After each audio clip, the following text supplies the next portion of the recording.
जय श्री कृष्ण। स्वागत है आप सभी का हमारे चैनल भक्ति ज्ञान में। दोस्तों, आज हम आपको वैशाख मास महात्म के 24वें अध्याय की कथा का श्रवण करा रहे हैं, जिसमें हम वैशाख मास की अंतिम 3 तिथियों की महत्व तथा ग्रंथ का उपसंहार जानेंगे। श्रुतदेव जी कहते हैं, राजेंद्र, वैशाख के शुक्ल पक्ष में जो अंतिम 3 त्रयोदशी से लेकर पूर्णिमा की तिथियां हैं, वे बड़ी पवित्र और शुभ कारक हैं। उनका नाम पुष्यकरणी है। वे सब पापों का क्षय करने वाली हैं। जो संपूर्ण वैशाख मास में स्नान करने में असमर्थ हो, वह यदि इन 3 तिथियों में भी स्नान करें तो वैशाख मास का पूरा फल पा लेता है। पूर्व काल में वैशाख मास की एकादशी तिथि को शुभ अमृत प्रकट हुआ। द्वादशी को भगवान विष्णु ने उसकी रक्षा की। त्रयोदशी को उन श्री हरि ने देवताओं को सुधा पान कराया। चतुर्दशी को देव विरोधी दैत्यों का संहार किया और पूर्णिमा के दिन समस्त देवताओं को उनका साम्राज्य प्राप्त हो गया। इसलिए देवताओं ने संतुष्ट होकर इन 3 तिथियों को वर दिया। वैशाख मास की ये 3 शुभ तिथियां मनुष्य के पापों का नाश करने वाली तथा उन्हें पुत्र पौत्रादि फल देने वाली हो। जो मनुष्य इन संपूर्ण मास में स्नान न कर सका हो, वह इन तिथियों में स्नान कर लेने पर पूर्ण फल को ही पाता है। वैशाख मास में लौकिक कामनाओं का नियमन करने पर मनुष्य निश्चय ही भगवान विष्णु का सायुज्य प्राप्त कर लेता है। महीने भर नियम निभाने में असमर्थ मानव यदि उक्त 3 दिन भी कामनाओं का संयम कर सके तो उतने से ही पूर्ण फल को पाकर भगवान विष्णु के धाम में आनंद का अनुभव करता है।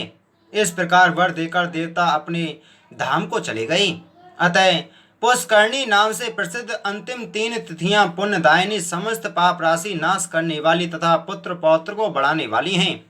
जो वैशाख मास में अंतिम 3 दिन गीता का पाठ करता है, उसे प्रतिदिन अश्वमेघ यज्ञ का फल मिलता है।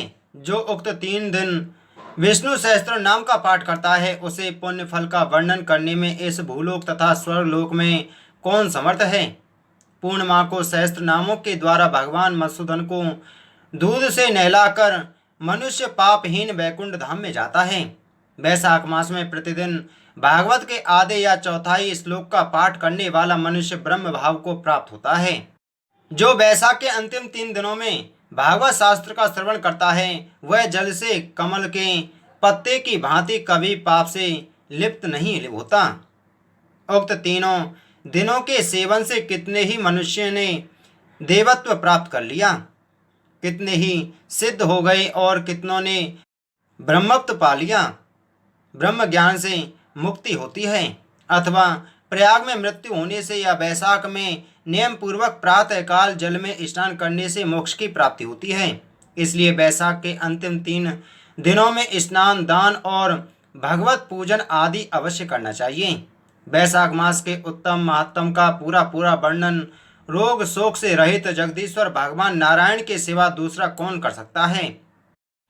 तुम भी वैशाख मास में दान आदि उत्तम वर्ण का अनुष्ठान करो, इससे निश्चय ही तुम्हें भोग और मोक्ष की प्राप्ति होगी। इस प्रकार मिथिलापति जनक को उपदेश देकर श्रुतदेव जी ने उनकी अनुमति ले वहां से जाने का विचार किया। तब राजर्षि जनक ने अपने भव्योदय के लिए उत्तम उत्सव कराया और श्रुतदेव जी को पालकी पर बिठाकर विदा किया। वस्त्र, आभूषण, गौ, भूमि, तिल और स्वर्ण आदि से उनकी पूजा और वंदना करके राजा ने उनकी परिक्रमा की। तत्पश्चात उसने विदा हो महातेजस्वी एवं परम यशस्वी श्रुतदेव जी संतुष्ट हो प्रसन्नतापूर्वक वहां से अपने स्थान को गए। राजा ने वैशाख धर्म का पालन करके मोक्ष प्राप्त किया। नारद जी कहते हैं, अमरीश, यह उत्तम व्याख्यान मैंने तुम्हें सुनाया है, जो कि सब पापों का नाशक तथा संपूर्ण संपत्तियों का देने वाला है। इससे मनुष्य भुक्ति, मुक्ति, ज्ञान एवं मोक्ष पाता है। नारद जी का यह वचन सुनकर महायशस्वी राजा अम्बरीश मन ही मन बहुत प्रसन्न हुए। उन्होंने ब्रह्म जगत के व्यापारों से निवृत्त होकर मुनि को साष्टांग प्रणाम किया और अपने संपूर्ण वैभव से उनकी पूजा की। तत्पश्चात उनसे विदा लेकर देवर्षि नारद जी दूसरे लोक में चले गए। क्योंकि दक्ष प्रजापति के हिसाब से वे एक स्थान पर नहीं ठहर सकते। राजर्षि अम्बरीश भी नारद जी के बताए हुए सब धर्मों का अनुष्ठान करके निर्गुण पर ब्रह्म परमात्मा में विलीन हो गए। जो इस पापनाशक एवं पुण्यवर्धक उपाख्यान को सुनता अथवा पढ़ता है वह परम गति को प्राप्त होता है। जिनके घर में यह लिखी हुई पुस्तक रहती है उनके हाथ में मुक्ति आ जाती है। फिर जो सदा इसके श्रवण में मन लगाते हैं उनके लिए तो कहना ही क्या है। इति श्री वैशाख मास महात्म 24वां अध्याय संपूर्ण। बोलो विष्णु भगवान की जय। दोस्तों, इसी प्रकार की वीडियो प्राप्त करने के लिए आप हमारे चैनल को सब्सक्राइब जरूर करें। आप सभी को जय श्री कृष्ण।